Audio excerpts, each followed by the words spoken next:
మధుర మీనాక్షి ఆలయం యొక్క ఘనమైన చరిత్ర మరియు అద్భుతమైన కుంభాభిషేక వేడుక. తమిళనాడులోని మధురై అనగానే మనందరికీ వెంటనే గుర్తొచ్చేది మీనాక్షి అమ్మవారి ఆలయం. అయితే ఈరోజు మనం కేవలం ఆ ఆలయం గురించి మాత్రమే కాదు, ఒక అరుదైన చారిత్రక ఘట్టం గురించి కూడా మాట్లాడుకోబోతున్నాం. అగ్ని నుండి జన్మించిన ఒక యోధురాలు, ఒక మహారాణి, ఒక దేవత కథ. అలాగే 17 ఏళ్ల సుదీర్ఘ నిరీక్షణ తర్వాత ఆమె ఆలయం ఇప్పుడు ఒక ఆధ్యాత్మిక పునరుజ్జీవనానికి ఎలా సిద్ధమవుతోందో లోతుగా చర్చిద్దాం. ఆంధ్రప్రదేశ్ నుండి ఈ అద్భుతమైన ఘట్టాన్ని చూడాలనుకునే వారి కోసం ప్రయాణ వివరాలు కూడా ఉన్నాయి. సరే, ఇక ఈ అద్భుతమైన ప్రయాణాన్ని మొదలు పెడదామా? తప్పకుండా. ఇది చాలా సరైన సమయం. ఎందుకంటే మధురై మీనాక్షి ఆలయం కేవలం రాళ్లతో కట్టిన కట్టడం కాదు, 2500 సంవత్సరాలుగా నిరంతరాయంగా పూజలందుకుంటున్న ఒక సజీవ శక్తి కేంద్రం.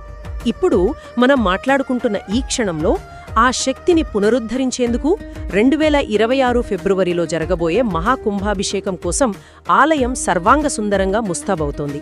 ఇది తరానికి ఒకసారి మాత్రమే వచ్చే అవకాశం. వావ్! వింటుంటేనే ఒక రకమైన ఉత్సాహం వస్తుంది. ముందుగా అసలు మీనాక్షి అమ్మవారి కథతో ప్రారంభిద్దాం. పురాణాల ప్రకారం పాండ్యరాజు మలయధ్వజ పాండ్యుడికి సంతానం లేకపోతే ఆయన ఒక గొప్ప యజ్ఞం చేశారని అంటారు. ఆ యజ్ఞగుండం నుండే ఒక బాలిక ఉద్భవించిందని చెబుతారు. అవును. అయితే ఆవిడ జననంలోనే ఒక విచిత్రమైన, చాలా ముఖ్యమైన అంశముంది. ఆ బాలికకు 3 వక్షస్థలాలున్నాయట. ఇది చూసి రాజు, రాణి కంగారు పడుతుంటే అప్పుడు ఆకాశవాణి వినిపిస్తుంది. ఈ బాలిక తన కాబోయే భర్తను చూసినప్పుడు ఆమె 3వ వక్షస్థలం అదృశ్యమవుతుంది. కంగారు పడకండి అని చెబుతుంది. 3 వక్షస్థలాలు. ఇది వినడానికి చాలా అసాధారణంగా ఉంది. దీని వెనుకున్న అంతరార్థమేమిటి? ఇది ఏదైనా లోపానికి సంకేతమా? అస్సలు కాదు. నిజానికి అది లోపం కాదు, ఒక దివ్య సంకేతం. అంటే ఆమె తన అర్ధభాగాన్ని తన సమానుణ్ణి కలిసే వరకు సంపూర్ణురాలు కాదని అది సూచిస్తుంది. అదామె అసంపూర్ణత కాదు, ఆమె పరిపూర్ణత కోసం ఎదురు చూస్తున్న తీరును, ఆమె విధిని తెలియజేస్తుంది. తన జీవితంలో ఒక ముఖ్యమైన ఘట్టం ఇంకా మిగిలి ఉందని చెప్పే ఒక దైవిక గుర్తు అన్నమాట. అద్భుతం. అంటే ఆమె ప్రయాణం కేవలం భర్త కోసం కాదు, తన అసంపూర్ణతను సంపూర్ణం చేసుకునే ఒక ఆధ్యాత్మిక యాత్ర అన్నమాట. ఆ తర్వాత ఆ బాలిక మీనాక్షిగా పెరిగింది. అయితే ఆమె ఇతర రాకుమార్తెల్లా కాకుండా ఒక యోధురాలిగా ఎదిగారని అంటారు. నిజం. ఆమెను తాటాదగయ అని కూడా పిలుస్తారు. అంటే అడ్డంకులు లేని యోధురాలు అని అర్థం. ఆమె యుద్ధకళలు, కత్తియుద్ధం, విలువిద్యలో అపారమైన నైపుణ్యం సంపాదించారు. తండ్రి తర్వాత పాండ్యరాజ్యానికి మహారాణిగా బాధ్యతలు స్వీకరించి దిగ్విజయ యాత్రకు బయల్దేరారు. భూలోకంలోని రాజులందర్నీ జయించి దేవలోకంపైకి దండెత్తి ఇంద్రుణ్ణి కూడా ఓడించి చివరికి కైలాసం చేరుకున్నారు. అంటే ఒక స్త్రీ ప్రపంచాన్ని జయించడానికి బయలుదేరింది. కైలాసంలో ఏం జరిగింది? అక్కడే గదా అసలు కథ మదుపు తిరిగింది. ఖచ్చితంగా. కైలాసంలో శివుణ్ణి చూసిన క్షణంలోనే ఆకాశవాణి చెప్పినట్లుగా ఆమె 3వ వక్షస్థలం మాయమవుతుంది. అప్పుడు ఆమె సిగ్గుతో తలదించుకుని ఈయనే నా భర్త అని గ్రహిస్తుంది. ఇక్కడ మనం గమనించాల్సిన ఒక అద్భుతమైన విషయముంది. ఇది కేవలం ఒక సైనిక విజయం కాదు, తన శక్తికి సమానమైన వాడిని కనుగొనడానికి ఆమె చేసిన ప్రయాణం. ప్రపంచాన్ని జయించగల శక్తి ఉన్నప్పటికీ తన పరిపూర్ణత కోసం వెతికిన ఒక అన్వేషణ. వావ్! అంటే ప్రపంచాన్ని జయించిన ఒక మహారాణి తన సమానుడిని కైలాసంలో కలుసుకుంది. ఆ తర్వాత కథ ఎలా మలుపు తిరిగింది? వారి వివాహం మధురైలోనే జరిగిందా? అవును. శివుడు ఆమెను వివాహం చేసుకోవడానికి సుందరేశ్వరుడిగా, అంటే అందమైన దేవుడుగా మధురైకి విచ్చేశాడు. వారి వివాహం అత్యంత వైభవంగా జరిగింది. దీనినే మీనాక్షి తిరుకల్యాణం అంటారు. ఇప్పటికీ ప్రతి సంవత్సరం చైత్రమాసంలో ఈ ఉత్సవాన్ని కన్నుల పండుగగా జరుపుతారు. సాక్షాత్తు విష్ణుమూర్తే తన చెల్లెలిని శివుడికి కన్యాదానం చేశాడని పురాణాలు చెప్తున్నాయి. ఈ కథలో నాకు నచ్చిన విషయం ఏమిటంటే, ఇక్కడ మీనాక్షి అమ్మవారే ముందుండి ప్రపంచాన్ని జయించి శివుణ్ణి వెతుక్కుంటూ వెళ్తారు. ఇది చాలా పురాణాలకు భిన్నంగా ఉంది. మీరు చాలా ముఖ్యమైన విషయాన్ని పట్టుకున్నారు.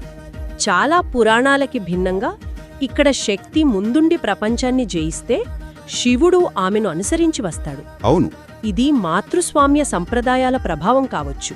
అంటే పాలనలో, శక్తిలో స్త్రీయే ప్రథమం అనే ఒక శక్తివంతమైన సందేశం ఈ కథలో దాగి ఉంది. నిజమే. ఇది కేవలం శివశక్తి ఐక్యత కాదు, స్త్రీ నేతృత్వంలోని ఐక్యత. వివాహం తర్వాత వారిద్దరూ కలిసి మధురైని పాలించారు. అందుకే ఈ రోజుకి మధురైలో మీనాక్షే ప్రథమురాలు, ఆ తర్వాతే సుందరేశ్వరుడు. ఈ శివశక్తి ఐక్యత కేవలం పురాణాల్లోని కథ కాదు. ఆ శక్తి ఇప్పటికీ ఆ ఆలయంలో సజీవంగా ఉంది. అందుకే కదా 17 ఏళ్ల సుదీర్ఘ విరామం తర్వాత ఆ చైతన్యాన్ని పునరుద్ధరించడానికి ఇంత పెద్ద కుంభాభిషేకం ఇప్పుడు జరుగుతోంది. ఖచ్చితంగా మీరు కథను ప్రస్తుతంతో అద్భుతంగా ముడిపెట్టారు. ప్రస్తుతం ఆలయంలో 23 కోట్లకు పైగా ఖర్చుతో తిరుపని అని పిలిచే పునరుద్ధరణ పనులు శరవేగంగా జరుగుతున్నాయి. ఇప్పటికే 90% పనులు పూర్తయ్యాయని అంటున్నారు. 17 ఏళ్ల తర్వాత కుంభాభిషేకం అంటున్నారు. అంటే చాలా పెద్ద ఎత్తున పనులు జరుగుతూ ఉంటాయి కదా. అసలు ఈ కుంభాభిషేకం అంటే ఏమిటి? కేవలం మరమ్మతులు చేసి రంగులు వేయడమేనా? అది చాలా మంచి ప్రశ్న. కుంభాభిషేకం అంటే కేవలం భౌతికమైన మరమ్మత్తు కాదు, అది ఒక ఆధ్యాత్మిక ప్రక్రియ.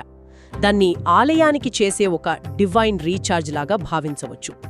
మంత్రోచ్చారణలతో, యజ్ఞయాగాదులతో, పవిత్ర జలాలతో ఆలయంలోని విగ్రహాలకు, గోపురాలకు, శిఖరాలకు ప్రాణప్రతిష్ఠ చేసి దైవిక శక్తిని పునరుద్ధరిస్తారు.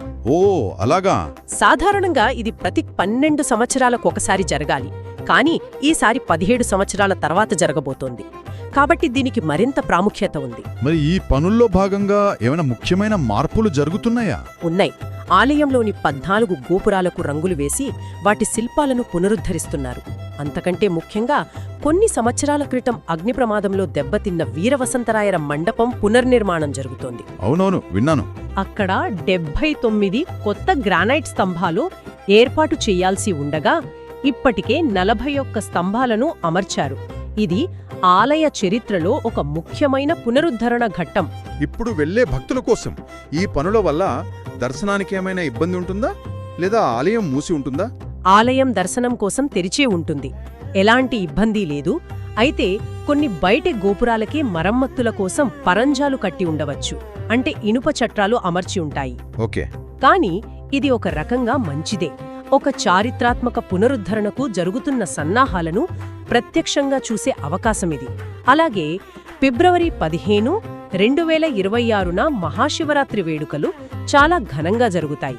ఆ రోజు రాత్రంతా ఆలయం తెరిచే ఉంటుంది. 4 కాలాల ప్రత్యేక పూజలు నిర్వహిస్తారు. అంటే సాధారణం కంటే రద్దీ చాలా ఎక్కువగా ఉంటుందని మనం ఊహించవచ్చు. మరి భద్రత, శుభ్రత వంటి విషయాల్లో ఎలాంటి జాగ్రత్తలు తీసుకుంటున్నారు? ఆలయ పరిసరాల్లో పారిశుధ్యంపై కొన్ని ఫిర్యాదులు వచ్చినట్లు కూడా సమాచారం ఉంది. అవును, ఆ విషయం అధికారుల దృష్టికొచ్చింది. కుంభాభిషేకం సమీపిస్తున్నందున వారు శుభ్రత కార్యక్రమాలను చాలా ముమ్మరం చేశారు, భద్రతను కూడా పెంచారు. అదనంగా 75 సీసీటీవీ కెమెరాలను ఏర్పాటు చేశారు. లక్షలాది మంది భక్తులు వస్తారని అంచనా వేస్తున్నారు కాబట్టి ఏర్పాట్లు కూడా అదే స్థాయిలో ఉంటాయి. ఇంత విన్నాక తప్పకుండా వెళ్లాలనిపిస్తోంది. ఆంధ్రప్రదేశ్ నుండి, ఉదాహరణకి విజయవాడ లేదా తిరుపతి నుండి వెళ్లాలనుకునే వారికి ఏది ఉత్తమ మార్గం? చాలా దూరం కదా.